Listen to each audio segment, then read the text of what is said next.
ओम शांति। 5 मार्च 2021 की मुरली है। बाबा ने कहा, मीठे बच्चे, जैसे बाप दादा दोनों निरअहंकारी है, देही अभिमानी है, ऐसे फॉलो फादर करो तो सदा उन्नति होती रहेगी। प्रश्न है, ऊंच पद की प्राप्ति के लिए कौन सी खबरदारी रखना जरूरी है? उत्तर है, ऊंच पद पाना है तो खबरदारी रखो कि मनसा से भी किसी को मेरे द्वारा दुख न हो। दूसरा है, किसी भी परिस्थिति में क्रोध न आए। तीसरा है, बाप का बनकर बाप के कार्य में इस रुद्र यज्ञ में विघ्न रूप न बने। अगर कोई मुख से बाबा बाबा कहे और चलन रोयल न हो तो ऊंच पद नहीं मिल सकता। ओम शांति। बच्चे अच्छी तरह से जानते हैं कि बाप से वर्षा पाना है जरूर। कैसे? श्रीमत पर बाप ने समझा है, एक ही गीता शास्त्र है जिसमें श्रीमद भगवान उवाच है। भगवान तो सबका बाप है। श्रीमद भगवान उवाच, तो जरूर भगवान ने आकर श्रेष्ठ बनाया होगा, तब तो उसकी महिमा है। श्रीमद भगवत गीता अर्थात श्रीमद भगवान उवाच, भगवान तो जरूर ऊंच से ऊंच ठहरा। श्रीमद भी उसकी एक शास्त्र में गाई हुई है और शास्त्र में श्रीमद भगवान उवाच नहीं है।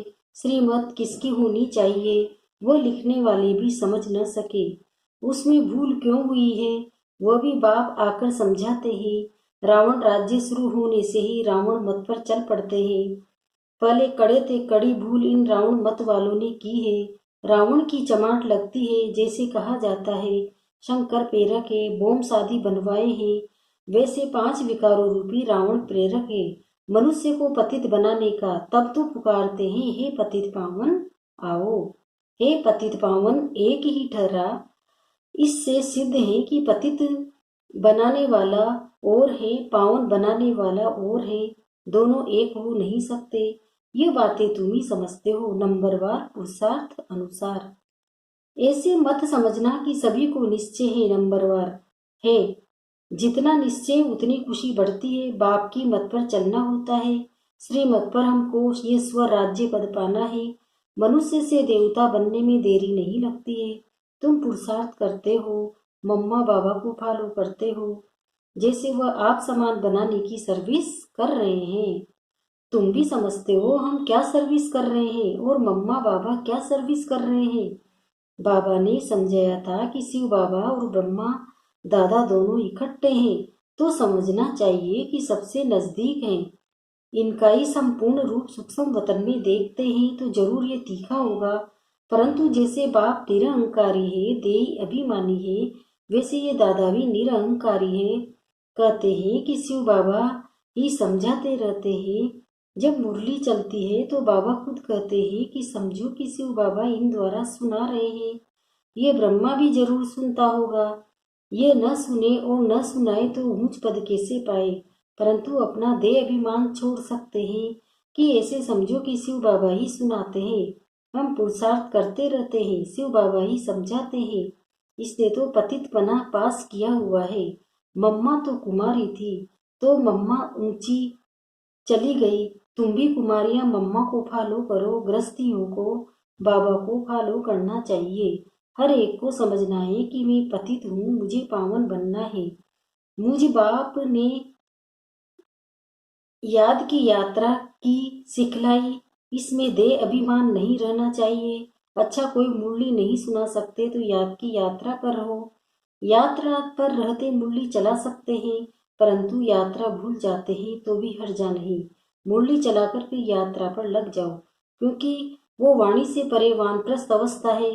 मूल बातें देह अभिमानी हो, बाप को याद करते रहे और चक्र को याद करते रहे, किसी को दुख न दे, यही समझाते रहे। बाप को याद करो, ये है यात्रा। मनुष्य जब मरते हैं तो कहते हैं स्वर्ग पधारा। अज्ञान काल में कोई स्वर्ग को याद नहीं करते। स्वर्ग को याद करना माना यहाँ से मरना, ऐसे तो कोई याद नहीं करते। अभी तुम बच्चे जानते हो हमको वापिस जाना है। बाप कहते हैं जितना तुम याद करेंगे उतना खुशी का पारा चढ़ेगा, वर्षा याद रहेगा। जितना बाप को याद करेंगे उतना हर्षित भी रहेंगे। बाप को याद न करने से मूझते हैं, गुटखा खाते रहते हैं। तुम इतना समय याद कर नहीं सकते। बाबा ने आशिक मासू का मिसाल बताया है। वह बल धंधा करते हैं और ये बल चरखा चलाती रहती है, तो भी उसके सामने मासूक आकर खड़ा हो जाता है। आशिक मासूक को याद करते, मासूक फिर आशिक को याद करते। यहाँ तो सिर्फ तुमको एक बाप को याद करना है, बाप को तो तुमको याद नहीं करना है। बाप सबका मासूक है। तुम बच्चे लिखते हो कि बाबा आप हमको याद करते हो। अरे, जो सबका मासूक है वो फिर तुम आशिकों को याद कैसे कर सकेंगे? हो नहीं सकता, वो है ही मासूक, आशिक नहीं बन सकता। तुमको ही याद करना है, तुम हर एक को आशिक बनना है उस एक मासूक का। अगर वह आशिक बने तो कितने को याद करे? ये तो हो नहीं सकता कि मेरे ऊपर पापों का बोझा थोड़े ही है जो किसी को याद करूं। तुम्हारे ऊपर बोझा है, बाप को याद नहीं करेंगे तो पापों का बोझा नहीं उतरेगा। बाकी मुझे क्यों किसी को याद करना पड़े? याद करना है तुम आत्माओं को, जितना याद करेंगे उतना पुण्यात्मा बनेंगे, पाप कटते जाएंगे। बड़ी मंजिल है, देही अभिमानी बनने में ही मेहनत है। ये नॉलेज सारी तुमको मिल रही है, तुम त्रिकालदर्शी बने हो। नंबरवार पुरुषार्थ अनुसार सारा चक्र तुम्हारी बुद्धि में रहना चाहिए। बाप समझाते ही तुम लाइट हाउस हो ना, हर एक को रास्ता बताने वाले हो, शांति धाम और सुख धाम का। ये सब नई बातें तुम सुनते हो, जानते हो कि बरोबर हम आत्माएं शांति धाम के रहवासी हैं। यहाँ पाठ बजाने आते हैं, हम एक्टर हैं। यही चिंतन बुद्धि में चलता रहे तो मस्ती चढ़ जाए। बाप ने समझा है, आदि से लेकर अंत तक तुम्हारा पाठ है। अभी कर्मातीत अवस्था में जरूर जाना है, फिर गोल्डन एज में आना है। इस धुन में रहते अपना कल्याण करना है। सिर्फ पंडित नहीं बनना है, दूसरे को सिखलाते रहेंगे, खुद उस अवस्था में नहीं रहेंगे तो असर पड़ेगा नहीं। अपना भी पुरुषार्थ करना है। बाप भी बताते हैं कि हम भी याद करने की कोशिश करता हूँ। कभी माया का तूफान ऐसा आता है जो बुद्धि का योग तोड़ देते हैं। बहुत बच्चे चार्ट भेज देते हैं, वंडर खाता हूँ कि ये तो हमसे भी तीखे जाते हैं। शायद वेग आता है तो चार्ट लिखने में लग जाते हैं, परंतु ऐसी अगर तीखी दौड़ी पहने तो नंबर 1 भी चले जाए, परंतु नहीं, वो सिर्फ चार्ट लिखने तक है। ऐसे नहीं लिखते कि बाबा इतनों को आप समान बनाया और वो भी लिखे, बाबा हमको इतनों को ये रास्ता बताया, ऐसा समाचार नहीं आता है। तो बाबा क्या समझेंगे? सिर्फ चार्ट भेजने से काम नहीं चलता, आप समान भी बनाना है। रूप और बसंत दोनों बनना है, नहीं तो बाप समान नहीं ठहरे। रूप भी बसंत भी एक्यूरेट बनना है, इसमें ही मेहनत है। देह अभिमान मार डालता है। रावण ने देह अभिमान बताया बनाया, अभी तुम देही अभिमानी बनते हो, मतलब आत्म अभिमानी बनते हो। फिर आधा कल्प के बाद माया रावण ने देह अभिमानी बनाती है। देही अभिमानी तो बहुत मीठा बन जाते हैं, संपूर्ण तो अभी कोई भी बना नहीं है। इसलिए बाबा हमेशा कहते हैं कि किसी के भी दिल को रंज नहीं करना, दुख नहीं देना। सबको बाप का परिचय दो। बोलने करने की भी बड़ी रॉयल्टी चाहिए। ईश्वरी संतान के मुख से सदैव रतन निकलने चाहिए। तुम मनुष्य को जिये दान देते हो, रास्ता बताना है और समझाना है। तुम परमात्मा के बच्चे हो ना, उनसे तुमको स्वर्ग की राजाएं मिलनी चाहिए। फिर अब वो क्यों नहीं याद करो, बरोबर बाप से वर्षा मिला था ना। तुम भारतवासी देवी देवताएं थे, तुमने ही 84 जन्म लिए हैं। तुम समझो कि हम ही लक्ष्मी नारायण कुल के थे। अपने कम क्यों समझते हो? अगर कहते हैं कि बाबा सब थोड़ी ही बनेंगे, तो बाबा समझ जाता है कि इस कुल का नहीं है, अभी से ही थिरकने लग पड़ा है। तुमने 84 जन्म लिए, बाप ने 21 जन्मों की प्रारब्ध जमा कराई, वो खाया, फिर समाप्त होना शुरू हो गई। कट चढ़ते चढ़ते तमो प्रधान कोड़ी मिसल बन पड़े हो। भारती 100% सालवेंट था, इन्हों को ये वर्षा कहाँ से मिला? एक्टर्स की बात बता सकेंगे ना, मनुष्य ही एक्टर है। उनको ये पता होना चाहिए कि इन लक्ष्मी नारायण को बादशाही मिली कहाँ से, कितनी अच्छी अच्छी पॉइंट से। जरूर आगे जन्म में ही ये राज्य भाग्य पाया होगा। बाप ही पतित पावन बाप कहते हैं कि मैं तुमको कर्म अकर्म और विकर्म की गति समझाता हूँ।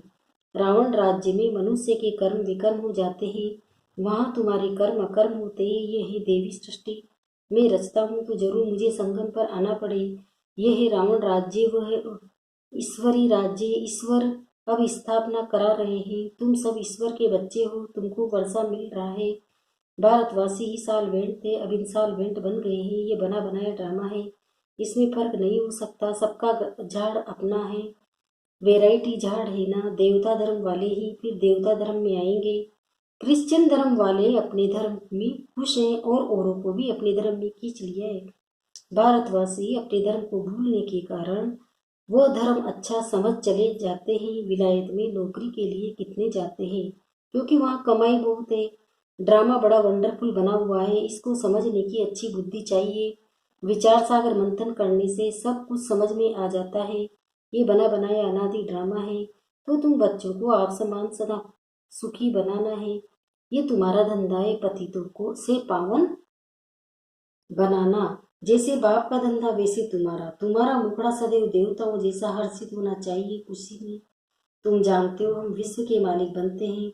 तुम हो लवली चिल्ड्रन, कोर्ट पर बड़ी जबरदस्त खबरदारी रखनी है। बाप आए हैं बच्चों को सुख का वर्षा देने, स्वर्ग का रास्ता सबको बताना है। बाप सुख करता दुख करता है, तो तुमको भी सुख करता बनाया है। किसी को दुख नहीं देना है, दुख देंगे तो तुम्हारी सजा 100 गुना बढ़ जाएगी। कोई भी सजा से बच नहीं सकता। बच्चों के लिए तो खास ट्रिब्यूनल बैठती है। बाप कहते हैं कि तुम विघन डालेंगे तो बहुत सजा खाएंगे। कल्प कल्पांतर तुम साक्षात्कार करेंगे कि फलाने ये बनेंगे। आगे जब देखते थे तो बाबा मना करते थे कि न सुनाओ, अंत में तो एक्यूरेट मालूम पड़ता जाएगा। आगे चलकर जोर से साक्षात्कार होंगे, वृद्धि तो होती जाएगी, आगू तक क्यों लग जाएगी। बाबा से कोई भी मिल नहीं सकेंगे, कहेंगे अहो प्रभु तेरी लीला। ये भी गाया हुआ है ना। विद्वान पंडित आदि भी पीछे आएंगे, उन्हों के सिंहासन ही लेंगे। तुम बच्चे तो बहुत खुशी में रहेंगे। अच्छा, मीठे मीठे से खिले बच्चों प्रति माता पिता बाप दादा का याद प्यार और गुड मॉर्निंग। रूहानी बाप की रूहानी बच्चों को नमस्ते।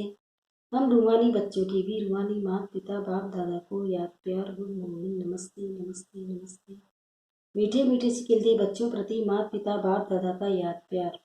ऐसी याद प्यार एक ही बार मिलती है। जितना तुम याद करते हो उतना प्यार पाते हो। विकर्म विनाश होते हो और धारणा भी होती है। बच्चों को खुशी का पारा चढ़ा रहना चाहिए। जो भी आए उसको रास्ता बताए। बेहद का वर्षा बेहद के बाद से पाना है, कम बात है क्या। ऐसा पुरुषार्थ करना चाहिए। अच्छा, शुक्रिया बाबा शुक्रिया।